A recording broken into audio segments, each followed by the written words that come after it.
Assalomu alaykum. Sehrgar tabiat, so'lim tabiat.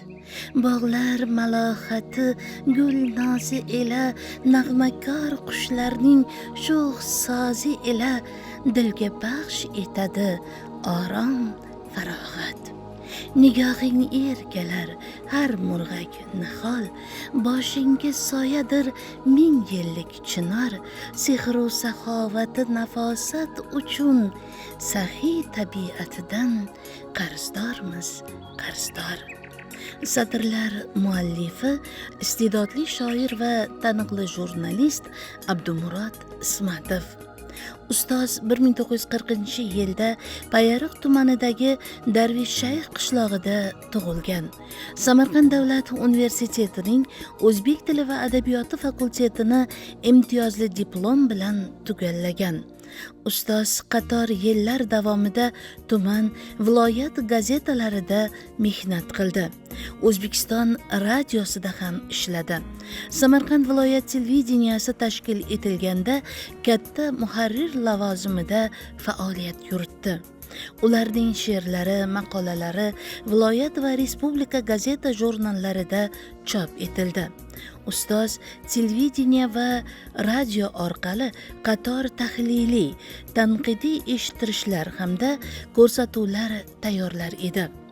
Ular tinglovchilar va tomoshabinlar tomonidan e'tirof etildi. Tuyg'ular tug'yoni, shukrona deb nomlangan kitoblari nashrdan chiqdi. Bolaligimiz juda og'ir zamonlarga to'g'ri kelgan. Urushdan keyingi yillar.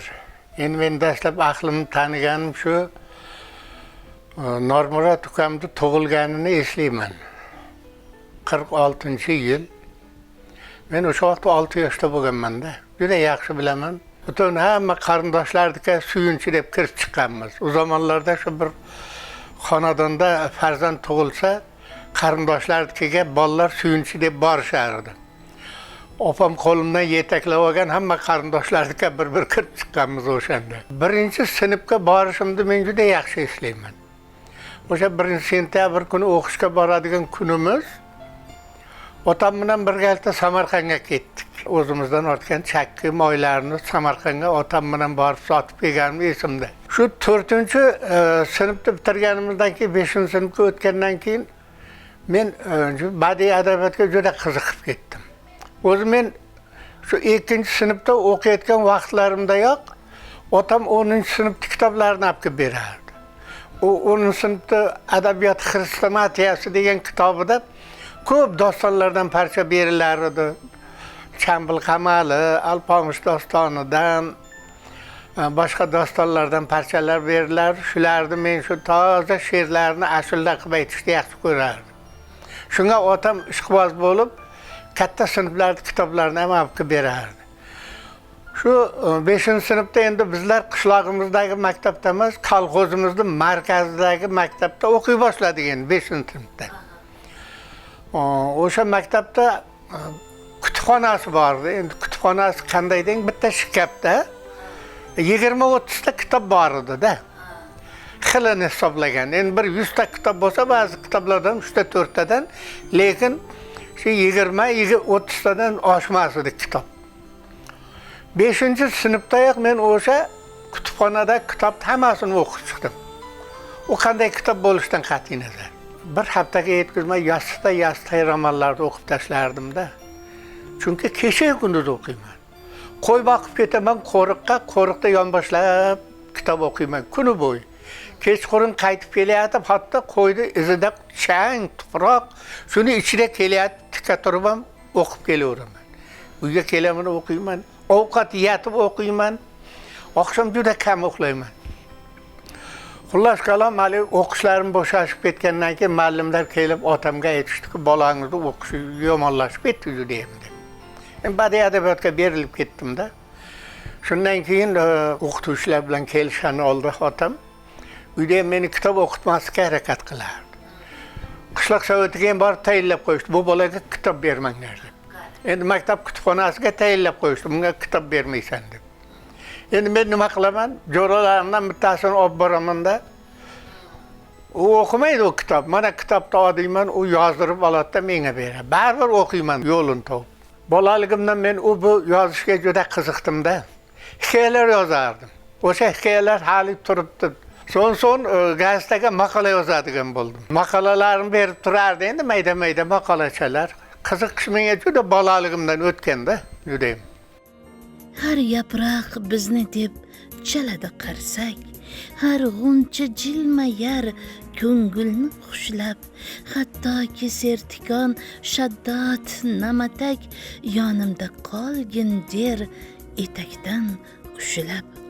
Jilg'alar sho'x qo'shiq kuylaydi kun tun, buloqlar bol suvin aylaydi nisor.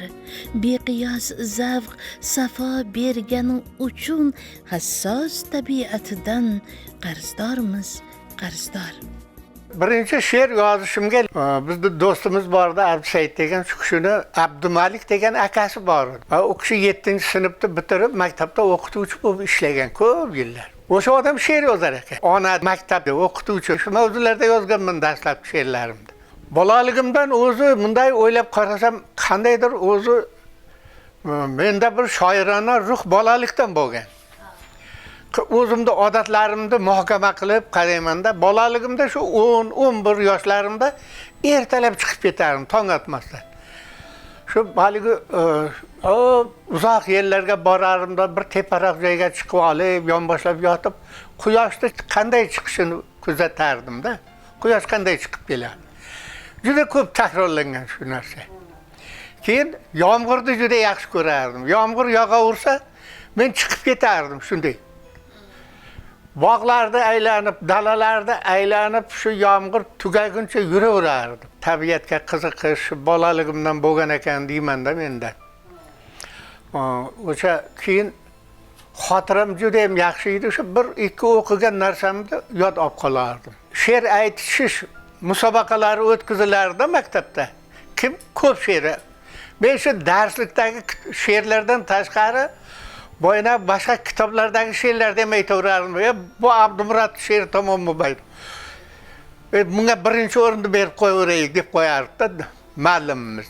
She'rlarim maliga matbuotda chiqa boshlagandan keyin 1962-yilda Respublika yosh yozuvchilarning seminar konferensiyasi bo'lar ekan Toshkentda. O'shanga she'rlarni yuborish kerak ekan. Men she'rlarimni o'qib ko'rishdida bu she'rlaringizni oblast gazetasiga olib borib mashinkalatib keling dedi. So'ng men mashinkada chiqarib she'rlarimni olib borib bergandan keyin o'zlari Toshkentga jo'natishdi o'sha she'rlarni. Toshkentga jo'natgandan keyin shu bir qancha muddatdan keyin endi men xabar olib turibman-da. So'ng xabar oldim, bir kuni aytib qoldi. Ya Abdumurod omadingiz bor ekan, sizni ham dedi, taklif qilishdi dedi. Respublika yosh yozuvchilar konferensiyasiga 1962-yilda shunday qilib oblastdan 3 kishi edik bor yo'g'i. Birinchi marta shu samolyotga minib toza dabdaba bilan borganmiz Toshkentga. Butun Toshkentni ko'rib hayratga tushganman. Qishloqda yurgan bola. Endi meni shuni baxtliligim she'rdagi mana G'ofur G'ulom, Komil Yashin, Oybek, Uyg'un, Mir Temir juda katta shoirlarni o'z ko'zim bilan ko'rib, o'shalarning suhbatini olganman-da endi.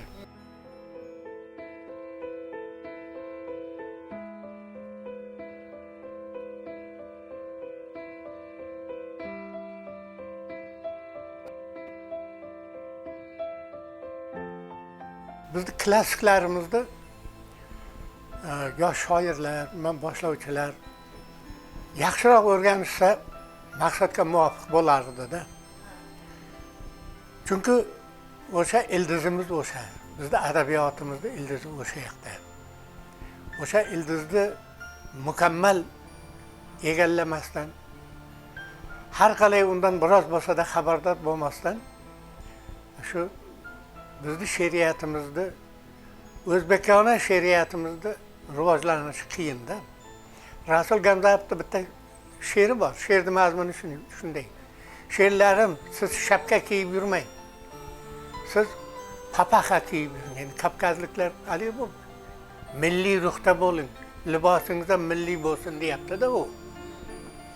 Bizni she'riyatimizda o'sha milliylik tomonlariga e'tibor beraman desa agar, shu maktabdayoq klassik, shu mumtoz adabiyotni shu o'quvchilarga chuqurroq o'rgatish kerak. Sahifamiz so'ngida taniqli jurnalist, shoir Abdumurod Ismatovga mustahkam sog'lik, uzoq umr tilab qolamiz. Xulosa o'rnida yana shoirning satrlari. Tabiat ishqini ishq bilan oqla, loqayd bo'lma unga va bee'tibor, uni singlingday sev, yorday ardoqla, go'zal tabiatning bunga haqqi bor. Asliku barchamiz uning farzandi, bunga bani bashar hamisha iqror. To hayot ekanmiz ushbu olamda, ona tabiatidan qarzdormiz, qarzdor.